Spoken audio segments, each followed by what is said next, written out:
السلام عليكم ورحمة الله وبركاته.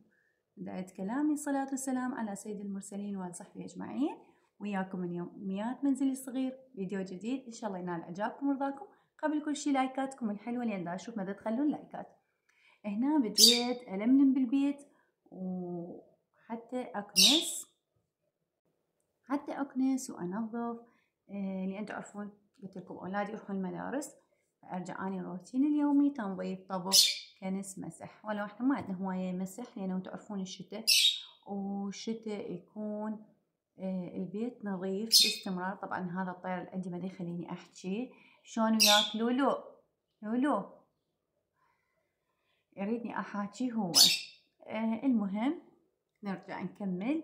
هنا مثل ما شفتوا قنفاتي بداية قبل هذا الفيديو كان بدون مفارش، يعني صراحة أنا جديد مفصلتهن، فسويت راح جبت لهم مفارش يتولمن وياهن وتعطوني رأيكم.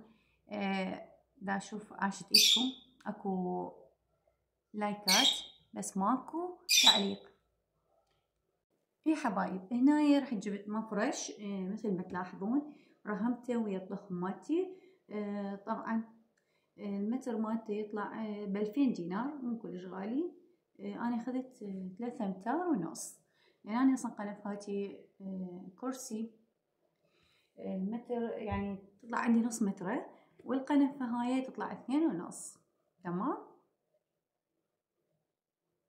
راح جبت هذا المفرش وانطوني رأيكم، اشو متوالم وياه لو لا، يعني رأيكم يهمني. وهنا بديت شلون شوية أعجنها للكوشة، لأنه تنزل أثناء ما يقعدون يرتاجون عليها، أو مرات يتمددون يخلوا جوا راسهم، فهيك تصير. النسيج مالته مو هواية.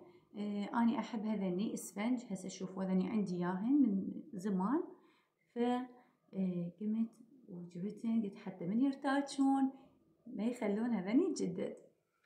المهم بديت جبت مكنستي بيدك ما حد يفيدك. زين ما حد يفيدك، لا احد يجي يساعدك ولا احد يشتغل بدالك. هنا بديت اكنس مثل ما تلاحظون.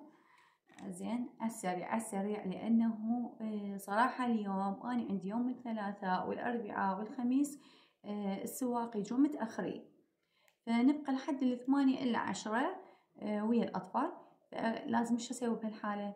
الشغل شوي يتأخر عندي، بس مو مهم. المهم اني اكون مجهزتهم وطالعين المدارس على تم وجه والحمد لله. هنا قلت لكم ما عندي شي امسح، مجرد اغسل الطرمة مالتي. وقبل لا اغسل لازم اكنس، وهاي عندي هاي الفرشة او الموكيت فرشته فوق الزولية مالتي على مود بعد فترة ان شاء الله ناوية هماتين اسوي تغييرات بسيطة بالبيت. فما اخذت زوالي، هذني زوالي مالات العام اخذت انفصلتهن، يعني قصيتن على قياس البيت. فعندي باقي بعد اخذ وجبة ثانية، بس هسه انا قلت خليه لانه ان شاء الله الله يعطينا عمر اصعد هذني الطابق الثاني واخذ غير شكل. عاجبني اسوي البيت كله يعني لون واحد. هسه انا عندي الاستقبال مو هيك الزولية مالته، وغرفة النوم مالتي كذلك. اني بيتي يعني طابقين، الطابق الارضي احب كله اسوي لون واحد. فشلون ما اقول لكم الحمد لله هي رغمت ويا قنفاتي، لانه انا كانت عندي غير قنفات وما صار يعني شهرين 3 من غيرتهن، شهر العاشر تقريبا فصلت هذني، فالزوالي قاعدين وياهن عادي رغما، وطلع شي حلو. واكيد تقولوا لي رايكم، ويلا دا اشوف شي حلو خلي لي لايك حلو، وشون اريد كلمه تعطوني راي بانه استمر بهيجي فيديو او اغير من الروتينات مالتي. انا انتظر كلامكم، وشكرا من كل يعني قلبي لاي وحده شاهدت الفيديو مالتي او انطتني لايك او حتى ما انطتني لايك، هماتي شكرا. المهم هنا مثل ما تلاحظون دا انظف. طبعا أنا عندي شغلات جديد مسويتها كلش، يعني كلهم شهر العاشر سويتهن. فصلت الكاونتر، الغسالة مالت الصحون كلهن بشهر العاشر، خلصت قبل الدوام بأسبوع. تمام. يعني وكان شلون أقول لكم، عندي أثاث الحمد لله، وأثاثي يعني ما بيهن أي عيب، بس أنا أحب التغيير وما أغير دائما. يعني ليش أكذب عليكم، أنا ما أغير دائما. مثلا تمر فد كم سنة على الأثاث إذا قليباتي، فإذا تجوا على الواقع احنا نحب، كل امرأة تحب تغير أثاث بيتها، لكن يعني مو كل سنة أو كل 6 أشهر أو مثلا كل سنتين، لا طبعا أكيد، لأن هذا حتى يعتبر تبذير. فأني سويت عندي أثاث صار تقريبا، يعني صار عندي أثاث تقريبا من 5 سنوات، فحبيت أجدد اللي هي غرفة أطفالي، حبيت أجدد الهول، يعني القنفات مالت الهول هسه شفتوهن بالفيديو، وكاونتري كذلك، بس بقت عندي غرفة النوم مالتي ما غيرتها بالوقت الحالي صراحة، لأن هواي صار علينا صرف، فبقيتهن. وانطوني رأيكم، قلت لكم لأن رأيكم يهمني، وشنو أضيف إضافات وشنو أسوي. صراحة بعدني كل شي جديد، قلت لكم شهر العاشر، يعني خلينا نقول أي بداية المدارس، بعد المدارس بأسبوعين كل شي طلع عندي وجهز. وهنايا مثل ما تلاحظون كملنا، وهسه تتعجبون بشغلة هيتر صراحة الصبح كلش باردة. زين، وهنا جيت دا أسوي الغداء. بما انه اني اطفالي يحبون التبسي بكل انواعه، ما عدا مالت الباذنجان يحبوه، بس مو مثل تبسي سمج، تبسي دجاج، يعني لا، هنايا شوية نختلف لأنه يحبوا أكثر. ويوم اللي أسوي تبسي دجاج أو تبسي سمج، يعني أكون أني مطمئنة بأنهم حياكلون أكل توب.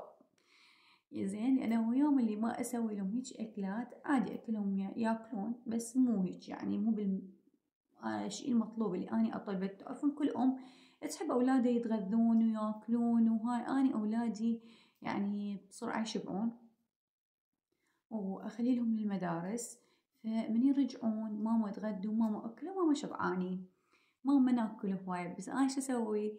أعرف نقطة ضعفهم، يا تبسي دجاج يا تبسي سمك مثلا، أو مروقات اللي هم يحبوها، أو معكرونة. زين، أنا مو دائما أحب المعكرونة صراحة، بس هم المهم هنايا بديت سويت صوص، والصوص عبارة عن كاري، كمون، فلفل أسود، ويحبونها حامضة الشوربة أو المرقة مالته أو المي مالته، فسويت لامندوزي ودبس رمان. وهنا سويت التمة البزل، وجهز غداهم، وسهمنا وسهمكم ألف عافية. ومثل ما تلاحظون هاي سفرتنا، ويا رب يعمرها ويديمها علينا نعمة ويحفظها من الزوال، يعمر داركم وسفرتكم إن شاء الله. فهنا حبيباتي مثل ما تلاحظون هاي السفرة الحلوة تحتاج لها لايك. هسه تقولون لحيتي لحيتي، والله بنات حبيباتي لأنه قناتي جديدة فتحتاج دعم، وأكيد أنتو خوات وما تقصرون، وإن شاء الله أشوفكم وأشوف تعليقاتكم الحلوة، تنوروني ببيتي الصغير. طبعا هنايا كل من يخلي له اللي عجبه صراحة. أنا هذا كان معوني، وأحب قلت لكم الزلاطة، وهذا طرشي من حماتي، أنا هسه ما مسوي طرشي لحد الآن. وهنا اجتني صاغة من أبونا، كان رايح الكربلة زيارة يعني هو وأصدقاء، فجاب لي يعني عارف أنا أحب الساهون، أنا من عشاق الساهون، يعني الدهينة مو هالقد عادي، يعني أكل شوكة واحدة منها وخلاص، بس الساهون لا، كلش أحبه. وأشوفه حتى جايب لي نص كيلو، ما أدري كيلو والله كيلو في سبيل حتى يعني أخاف يروح يتأخر، ولو إحنا ما شاء الله روحتنا كانت كلش قريبة، يعني ما صار هواي مراجعة من كربلاء. وهنا فرزت البرك أو السمبوسة، لأنه تعرفون عشويات شغلات إحنا نحتاجها. وهنا قعدت أني وحدي عصرية وماكو أحد، لأنه إحنا أبونا بالدوام، قعدت قلت خل اكل شوية كليتشة وشاي. تعرفون العصرية تحلى بالكليتشة والشاي، وانا قبلها قلت لكم خاصة احنا العراقيين نعشق شيء اسمه عصرية، صح لو لا؟ اكو بعض يعني ما يسوون عصرية، بس هذا الشيء احنا متعودين. يعني نقول لكم مع الف سلامة حبيباتي، اتركوا بحفظ الرحمن.